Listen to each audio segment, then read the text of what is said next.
Just chill. I got this under control. I'm not going down for this. Trust me. What's up, YouTube? It's your boy, it's your homie, FuturisticMike, and I'm back with another Power Book 2 Ghost video. Now, this is going to be the review and recap for Power Book 2 Ghost, Season 2, Episode 1, the premiere. If you're a fan of Power, hit the like on this video. If you're new to my channel and this is the first time you're finding me, subscribe and turn on those post notifications so when I post videos on Power Book 2 Ghost, you get them.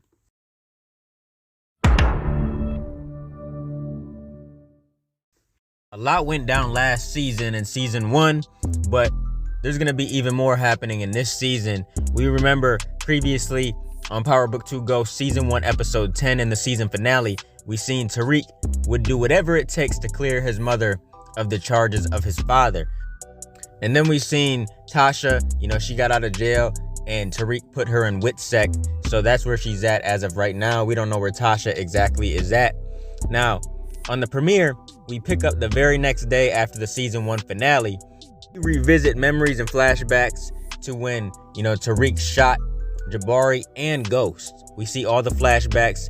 He was really dreaming though. First, Tariq wakes up, in a hurry from a nightmare of Ghost giving him advice. Remember when Ghost was saying, Tariq, once you do this shit, you can never go back. That's what Tariq was dreaming. Tariq wakes up at his grandmother's house and Yaz was burning breakfast. The whole kitchen was pretty much on fire. He wanted to get in touch with his mom who had gone into WITSEC. And Tariq needs to get Davis McLean to try to find Tasha so we can talk to her. We also see that, Tariq tells his grandma that he spent the night there. And he's trying to say that so he has an alibi so nobody looks at him for Jabari. And the grandma's acting weird, so Tariq asks Yaz if she's been drinking and stuff. Now, we see Monet. She has a little memory of killing Rico from last season. And she's on edge, man. She's hearing noises in the house. She drew her weapon. And she went looking, but it was only Drew, man. He broke some glass or something. Now, we see Kane, Lil Guap, and Mecca. They come from a club. And they're confronted by two men at gunpoint in the alley. And, Mecca disarmed one of the men with his shotgun. And he shot the other one. And he blasted at the getaway car, who then sped away. So we can see Mecca, he does not play, man. From what we see already, he does not play. He ended up killing a man so quick. He wasn't playing. And Kane was suspicious of Mecca, thinking he was a narc prior to the shooting. And once Mecca blasted them boys, Kane changed his mind. Now, Tariq met with Braden, who told him about his family's hunting trip on the weekend, and he wanted him to come. He also wanted to, continue their business, but Tariq was concerned that it's too hot right now. He said he doesn't know if they should get back into business. Braden, he just wants to slang. He wants to slang all day and night. Now, we see in school Jabari is nowhere to be found, and Carrie has to get class started. She's lecturing on ethics, and she's just talking to the class, saying is free will really free? And the class debates different point of views and stuff. And we see that Tariq argues his perspective to one of the classmates. And he says we all have to play the hand we're dealt in life and deal with the consequences.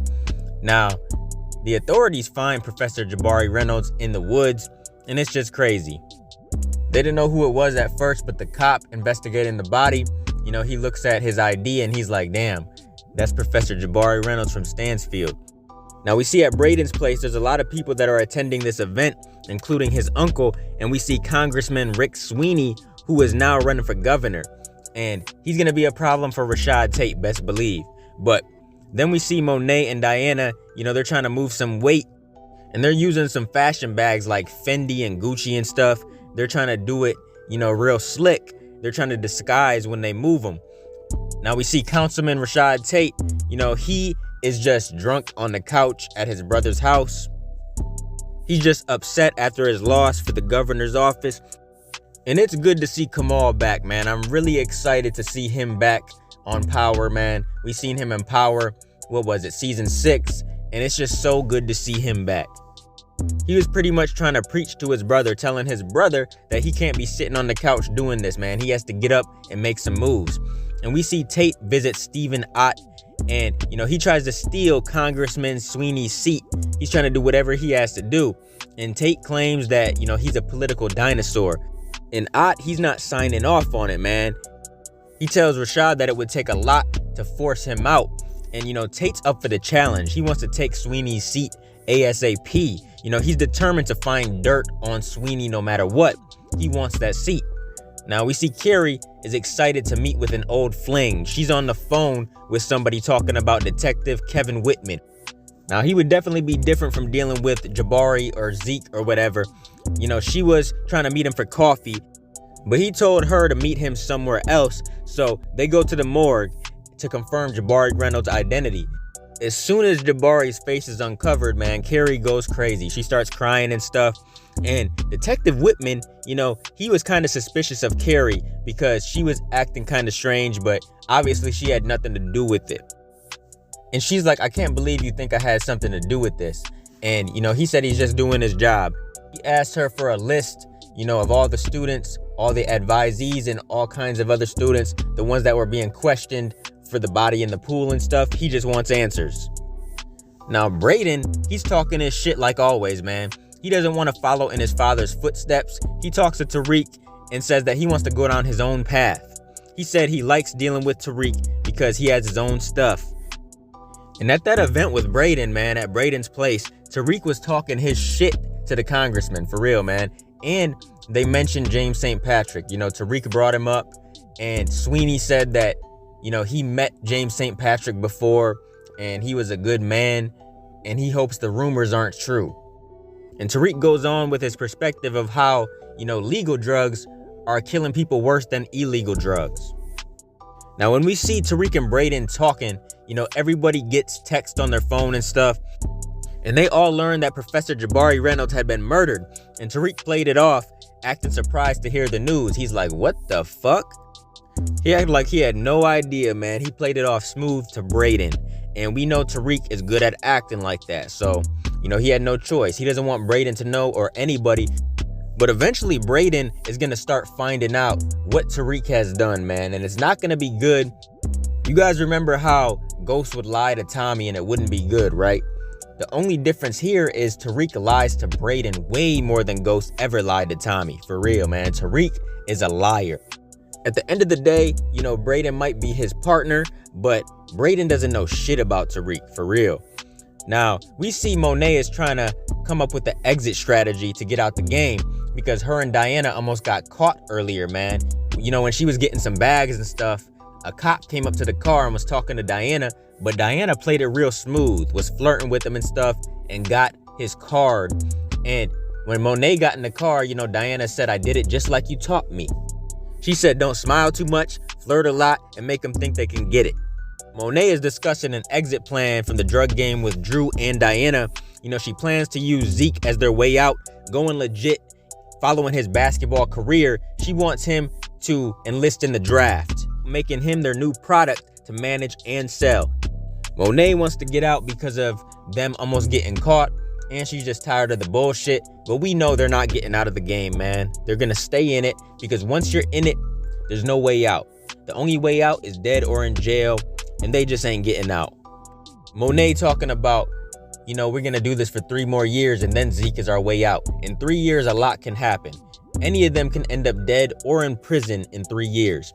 But Tariq has to meet with Kane about how to handle the news of Jabari, and Kane was nervous about it, man, saying, I'm not going down for this shit. But Tariq reassured him that he would handle it. And Kane said, yo, Ramirez was not supposed to go down for this. Tariq says he has everything handled and for Kane not to worry. But Tariq receives a message from Monet to meet at her house. And, Tariq brings it up to Kane, and Kane says, look, don't say nothing about it. Don't act suspicious. Monet can't never find out. When Tariq meets with Monet, she talks about the professor being murdered. She says, who would want to murder your professor? She wants answers, so she really doesn't know anything about it. Tariq assures them that, things will be fine even though the police will be swarming the school. He tells them that there's nothing to worry about. And Monet needed to know he wasn't involved and lying. And he said he wasn't, but she said, you know what happens if you're lying, right? And he says, I do. But Tariq grabbed the shipment from Monet and met with Braden. But before he met with Braden, he was in a room with Diana and they was talking. Diana said, look, I know I'm not your mom, but I'm here for you. and they start holding hands and stuff, and they was probably about to kiss, but Monet comes in and says, Diana, you need to come in here and help with these dishes, or she said something like that, and Diana says, okay, and she said, I'm coming. It's just crazy, man, because all these girls are so attached to Tariq, and it's not going to be good. We seen earlier in the episode, Lauren was kissing on Tariq, and then Tariq had to go. You know, Lauren felt some type of way, and now we see Diana was getting ready to kiss on Tariq, and we know Effie is going to be doing that as well. It's just a big-ass love triangle. Now we see Mecca has a gift for Kane, man. He captured the getaway driver from the confrontation when they were outside the club. You know, when Mecca killed all them dudes. He put him in a chair tied up and stuff, and he says, Kane, you do what you need to do. You know, Kane didn't need an easy kill, so he untied the man. He wanted to square up with him. Straight up, man. He wanted to beat his ass and then kill him. He's like, man, get your bitch ass up. They fight for a minute, and then Kane grabs him and snaps his neck, man. Man, Kane is a badass, man. He's honestly one of the big parts of this episode that I really enjoyed. Without Kane, man, this episode wouldn't have been shit, because Kane is a fire-ass character. I hope nothing ever happens to him. I definitely like him already in this season more than I did in season 1. You know, I didn't like that he was trying to kill Tariq and stuff like that, but he was just doing what he thought was right. But in this season so far, man, I'm loving Kane. Snap dude's neck, he said to Mecca he had nothing to prove, and he wanted Mecca to trust him and give him a shot at the big leagues, man, trying to really move weight, because he's seen all that weight that Mecca had in the plane and stuff, and Mecca was getting ready to shoot him. He's like, man, how do I know I can trust you? And Kane just wanted him to give him a shot. See, Zeke goes to visit Carrie, and she's super broken up about Jabari. You know, she's upset. She needs Zeke to comfort her and be there for her, and of course, you know, he did in a sexual manner. You know, they're just holding each other at first, and then they start taking off their clothes. We know how Carrie and Zeke do, man. Now, Tariq joins Brayden and his dad in the woods to hunt some deer. They waited and waited until they found a deer and stuff. You know, they shot and wounded it, and Brayden suggested that he and Tariq follow it. You know, Tariq was almost shot by accident, and he took off in fear, man. One of Brayden's relatives almost shot Tariq, and Tariq found the deer, and he had flashbacks to the night before when he murdered his professor and when he killed Ghost, man. He just started having all kinds of flashbacks, freaking out and stuff, and he said, man, this is messed up. And then he stormed away. He had to get up out of there. But Brayden took the kill shot because they were telling him to take it, and he just couldn't do it, man. He already took enough kill shots in his life. We had your boy Ray, Ghost, and Professor Reynolds. But best believe that's not the last of it. Tariq will be killing some more people. Now, Monet visited Zeke when he was playing basketball, and she said that he should sign up for the draft this year.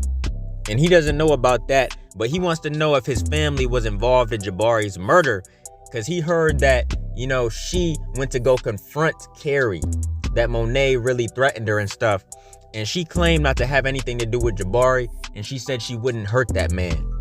Now we see Davis goes to visit his brother in prison, man, your boy Redman, and he informed him of his plan to use Sax to help him get out of jail. And it was good seeing Method Man and Redman together, man. They got some good chemistry and stuff, and it's crazy that they're brothers on here, but I was glad to see them together. Now, Kane tried to come to Monet's house, but she changed the locks. She wouldn't let him in. You know, she doesn't want anything to do with him right now. He said he had a new plug and stuff, but when he left, Mecca was lurking and watching down the street, you know, seeing what Kane was up to see if he can trust him. Now, Tariq had been waiting on contact from his mom all day. You know, he turned his burner phone on, and he received an anonymous call, and he answered it but didn't say anything. And on the other line was Detective Whitman, and, you know, the phone pinged to the school Stansfield, and now Whitman thinks the killer goes to Stansfield. So this is where Whitman planned to focus his investigation to find Professor Reynolds' killer. And then that's the end of the episode. I thought it was a solid first episode, man, for real. It was a good premiere. I definitely enjoyed it. You know, it was a long episode too, and that's what I really liked about it, because I don't like no, you know, 40, 50-minute episodes. I mean, Power's always longer than 40 minutes, but, you know, some shows be doing the 40-minute thing. But I'm just glad it was like an hour long, man. It definitely kept my eyes glued to the TV. I'm like, damn, this is a crazy ass episode. Like, it didn't really start getting crazy until, you know, later on. You know, the beginning was a little bit slow, but you gotta expect that though. Things are building up. Season 1 was the build up to everything that's about to happen in this season, and episode 1 was still continuing to build things up. But as the season goes on, best believe it's about to get crazy. But I seriously cannot wait until episode 2. You know, the trailer for the next episode looks absolutely insane. This season is just about to be so much better than season 1. I'm so excited. I can't wait. What do you guys think of episode 1? What did you think about everything that went down, that happened with Professor Reynolds and everything else? And what are your theories for the rest of the season? I'm going to give this episode a 9 out of 10. Keep supporting your boy, and I'll be continuing to bring y'all Power Book 2 Ghost content in the future. Make sure you guys like, comment, and subscribe, and smash the notification bell so you can never miss a video. If you guys want to donate to the channel, I got links below to the PayPal and Cash App accounts. Hope you guys enjoyed the video. Let me get out of here, y'all. It's your boy FuturisticMike, and I'll talk to you on the next one. I'm out. Peace.